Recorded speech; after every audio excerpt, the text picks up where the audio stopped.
जानकारी के बारे में पढ़ेंगे। शमसुद्दीन मोहम्मद गजनवी, जिसको हम महमूद ऑफ गजनी भी कहते हैं, ठीक है। तो एक्चुअली में इसका जो डेट ऑफ बर्थ है वो है 2 नवंबर 971 और ये अफगानिस्तान के अंदर में इसका जन्म हुआ था, ठीक है। इसके पिता जो थे वो सुबुक्तगीन थे, जिसके बारे में मैंने आपको लास्ट वीडियो में बताया है। एक्चुअली में जब इसका जन्म हुआ ना, और ये जब थोड़ा 7-8-9 साल का हुआ, तभी से ये सुन रहा था कि भारत बहुत अमीर देश है, बहुत अमीर देश है, और यहाँ पर बहुत सारा सोना चांदी है, ठीक है।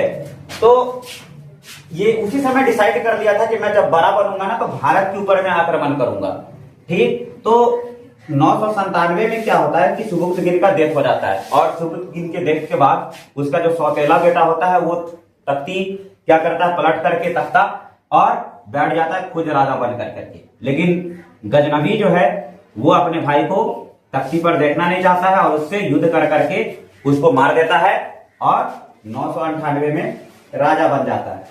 तो देखिए, ये राजा बना, बात ये नहीं है कि ये भारत के अंदर में आया और भारत पर आक्रमण किया, और 998 से लेकर के 1025 तक टोटल इसने 1027 तक इसने टोटल 17 आक्रमण किए भारत पर। और ये ज्यादा से ज्यादा 20,000 सेना लेकर के आता था, कभी 25,000 सेना लेकर के आता था और भारत में जीत जाता था, ठीक है। तो देखिए, इसके पीछे जरूरी नहीं है कि ये ज्यादा शक्तिशाली था, नहीं।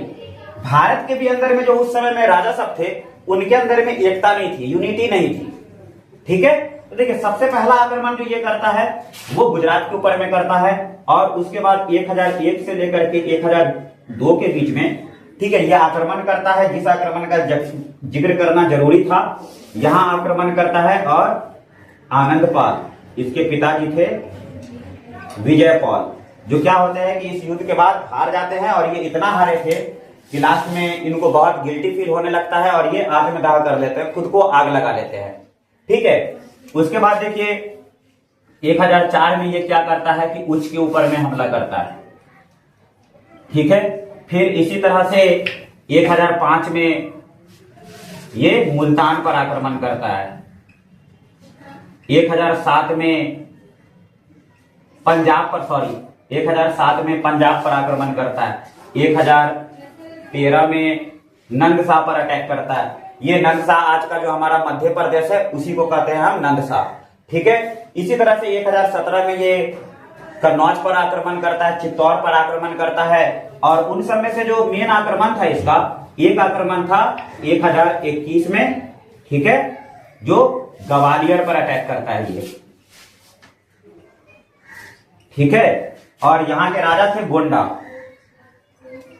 तो ये क्या करते हैं गोंडा कि इनसे संधि कर देते हैं और इसको बहुत सारा सोना चांदी देकर के वापस भेज देते हैं। लेकिन 1024 में जब ये क्या करता है ना, गुजरात और जैसलमेर, यहां पर आक्रमण करने के बाद जब ये जीत लेता है ना, तो इसको पता चलता है एक गुजरात के अंदर में बहुत ही महत्वपूर्ण, बहुत ही इंपॉर्टेंट मंदिर है, सोमनाथ मंदिर, ठीक है। तो 1025 में ये क्या करता है, सोमनाथ मंदिर के ऊपर में आक्रमण करता है और यहां जीत हासिल कर लेता है। और देखिए, सोमनाथ मंदिर पर जब आक्रमण किया था तो इसको सूचना देने वाला जो था ना वो देवल सिंह था, ठीक है। इसी ने इसको क्या किया था कि पूरी तरह से सपोर्ट किया था और यहां पर आक्रमण करने में इसको फेवर किया था। आप देख लीजिए, इसको हम यूपीएससी के अगर इससे देखेंगे तो अगर आपको पूछा जाए कि मूर्ति भंजक के तौर पर किसे जानते हैं, तो मूर्ति भंजक के तौर पर हम गजनवी को जानते हैं, ठीक है। और ये सोमनाथ मंदिर पर जो ये अटैक किया था ना, ये इसका 16वां अटैक था, ठीक। 17वां अटैक कब करता है, ये 1027 में करता है।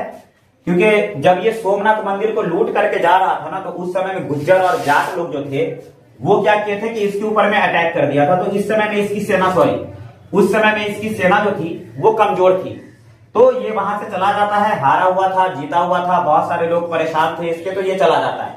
फिर 1027 में वो वापस आता है और जाट के ऊपर में आक्रमण कर करके क्या करता है कि इन लोगों को भी हरा देता है। और बहुत ज्यादा बीमार होने की वजह से क्या होता है कि 30 अप्रैल 1030 को इसका मृत्यु हो जाता है, ठीक।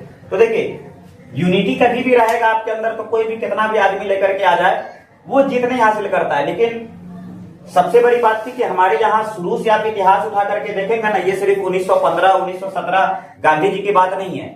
हमारे देश पर कोई भी आकर के जो कब्जा किया है ना, वो सिर्फ और सिर्फ इसी वजह से कब्जा कर दिया है क्योंकि हमारे अंदर यूनिटी नहीं थी। ठीक है, तो समाज में जिस जिस तरह से लोग आते चले गए, फिर ये आए यहाँ पर धर्म का प्रचार किया थोड़ा मोड़ा और फिर ये यहाँ से चले गए। ये ज्यादा धर्म फैलाने के लिए नहीं आया था इस देश में, इसको चाहिए था पैसा, और पैसा पड़ा हुआ था भारत के अंदर में बाहर। और उस समय में भारत में सिर्फ एक ही धर्म था, हिंदुत्व। तो जाहिर सी बात है कि वहीं पर ज्यादातर पैसा जो मिलेगा वो मंदिर पर मिलेगा। तो ये क्या करते थे कि मंदिर वगैरह को तोड़ करके और वहां से जो सोना चांदी सब होता था वो लेकर के चला जाता था। ठीक है, तो इसीलिए इसको मूर्ति भंजक भी कहते हैं। यूपीएससी में बहुत बार पूछा ये क्वेश्चन, मूर्ति भंजक मतलब कि मूर्ति तोड़ने वाले के नाम पे हम किसे जानते हैं, तो गजनबी को जानते हैं। इसी को हम महमूद गजनबी भी कहते हैं। ठीक, तो इसको आप अच्छे से याद कीजिएगा और इसके बाद मैं गौरी के बारे में आपको बताऊंगा नेक्स्ट वीडियो में।